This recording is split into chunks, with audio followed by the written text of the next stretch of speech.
అందరికీ క్షణార్థి అండి. అయితే కోకాపేటలో 2,00,000 ఎస్ఎఫ్టీ నారాయణకు లీజ్కి ఇవ్వడానికి ఏ, అగ్రిమెంట్ అయిందని అన్నట్టుగా మనకు తెలుస్తుంది. ఇప్పుడు ఆల్రెడీ అక్కడ 24,000 ఎస్ఎఫ్టీలో బీసీ నిధులతో పర్పస్ బిల్ట్ హాస్టల్ కట్టారు. ఇప్పుడు కొత్తగా కట్టే బిల్డింగ్లో మిగతా 176,000 ఎస్ఎఫ్టీ బిల్డింగ్ కడితే కోకాపేటలో ఎంత అవుతుంది, ఒక ఇంటర్నేషనల్ స్కూల్ స్టాండర్డ్స్లో బిల్డింగ్ కట్టాలంటే ఎంత అవుతుందని చెప్పేసి జిమ్నీ ఏఐని అడగడం జరిగింది. ఏం చెప్తుందంటే హైదరాబాద్ కోకాపేట్ వంటి ప్రీమియం ఏరియాలో 176,000 చదరపు అడుగుల ఎస్ఎఫ్టీ విస్తీర్ణంలో అంతర్జాతీయ ప్రమాణాలతో ఐబీ సిలబస్ పాఠశాల భవనాన్ని నిర్మించడానికి అయ్యే ఖర్చు వివరాలు ఇలా ఉన్నాయి. ఐబీ సిలబస్ స్కూల్ అంటే కేవలం తరగతి గదులే కాదు, ల్యాబ్లు, ఆడిటోరియం, స్పోర్ట్స్ కాంప్లెక్స్ వంటి అత్యాధునిక సౌకర్యాలు అవసరమవుతాయి. సో సివిల్ కన్స్ట్రక్షన్ కాస్ట్ 31 కోట్ల నుండి 38 కోట్లు అవుతుంది.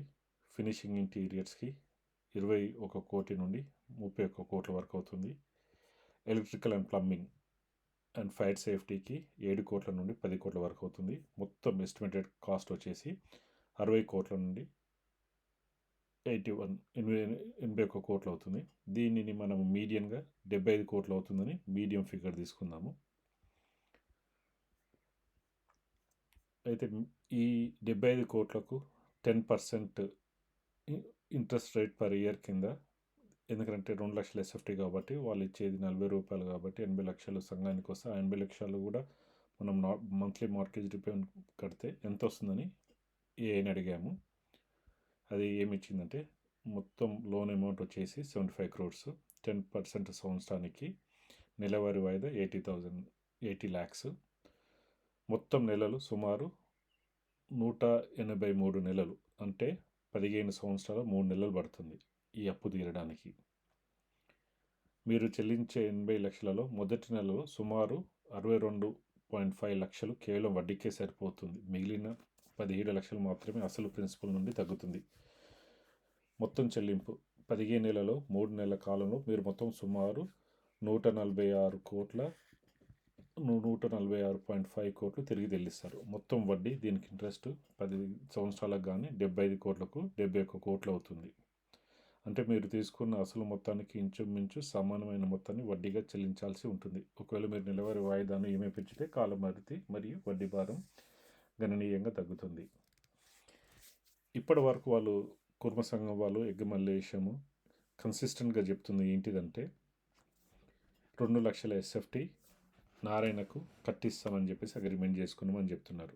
మొన్న మీటింగ్ తర్వాత ప్రెస్ కాన్ఫరెన్స్లో ఎగ్గమల్లేశము మా దగ్గర 6 కోట్ల రూపాయలు మన్సూరాబాద్ నుండి వచ్చిన డబ్బులు ఉన్నాయి, దానికి ఇంకొద్దిగా డబ్బులు అదనంగా తీసుకొచ్చేసి అది తీరిపోయిన తర్వాత మంత్లీ వచ్చే ఈ 80 లక్షలు, మన్సూరాబాద్లో వచ్చే 30 లక్షలు కలిపి 1,10,00,000 అవుతుంది. ఈ డబ్బులన్నీ కూడా ప్రతి నెల ఒక జిల్లా వాళ్ళకి ఇచ్చేసి అక్కడ భవనాలు, హాస్టల్స్ మెయింటైన్ చేయడానికి స్పెండ్ చేస్తామని చెప్తున్నారు. దీని ప్రకారంగా చూస్తే వీళ్ళు 15 సంవత్సరాల వరకు వీళ్ళకు ఆదాయమే రాదు. నారాయణ స్కూల్స్ 15 సంవత్సరాల తర్వాత దీని ఆదాయం మొదలవుతుంది. ఏదైనా కూడా దీర్ఘకాలిక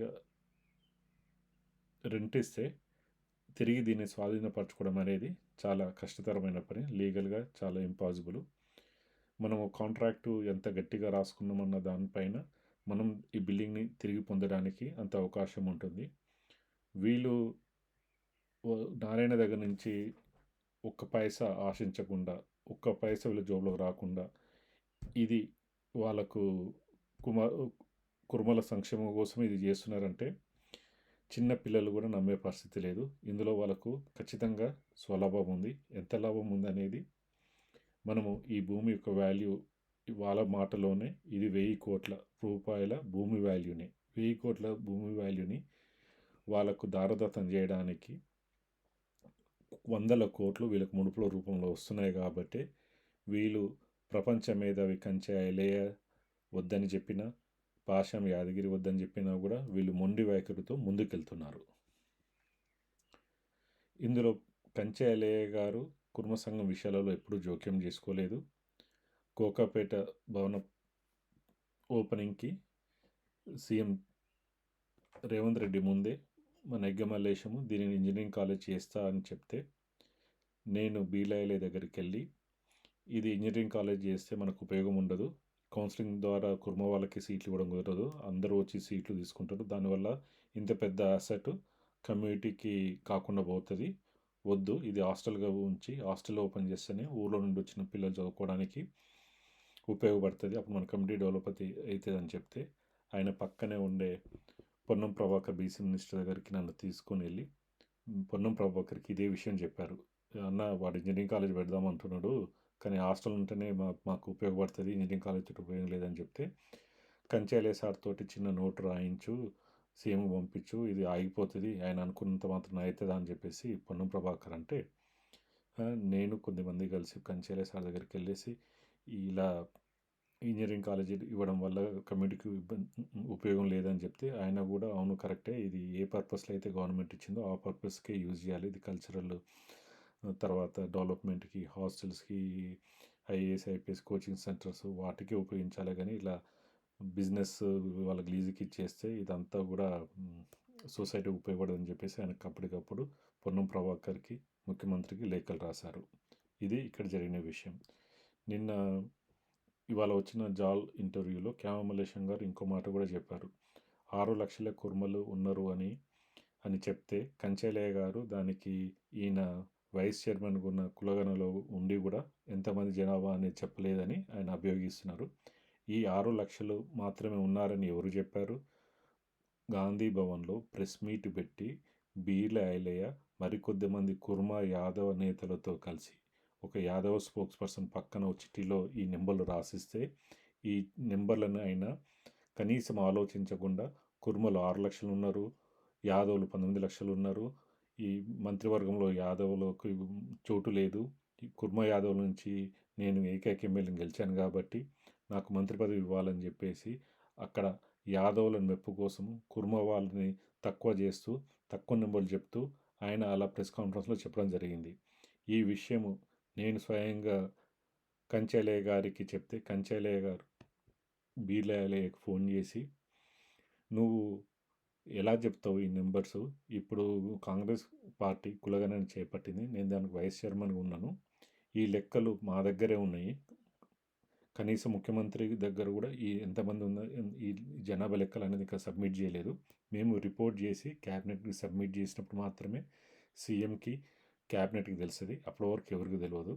అంటే ఇది పాత గవర్నమెంట్ చేసిన లెక్కల ఆధారంగా చెప్పానని చెప్తే, పాత గవర్నమెంట్ చేసిన లెక్కలన్నీ కూడా తప్పుల తడకలు ఉన్నాయి. వాళ్ళు ఒక్కో రోజులోనే ఏ క్యాస్ట్ కేటగరైజేషన్స్ అనేది కూడా సీరియల్ నెంబర్ లేకుండా ర్యాండమ్గా పేపర్ మీద రాసుకొని వాళ్ళు కులగణన చేపట్టారు కాబట్టి ఆ సర్వే రిపోర్ట్లో అంత కరెక్ట్గా రాలేదు. ఇప్పుడు మేము చేసిన దాంట్లో ఈచ్ క్యాస్ట్కి ఒక నెంబర్ కేటాయించి శాస్త్రీయబద్ధంగా దీనిని డేటాని అంతా సేకరించినాము. మాకు 100% కరెక్ట్ డేటా వచ్చింది.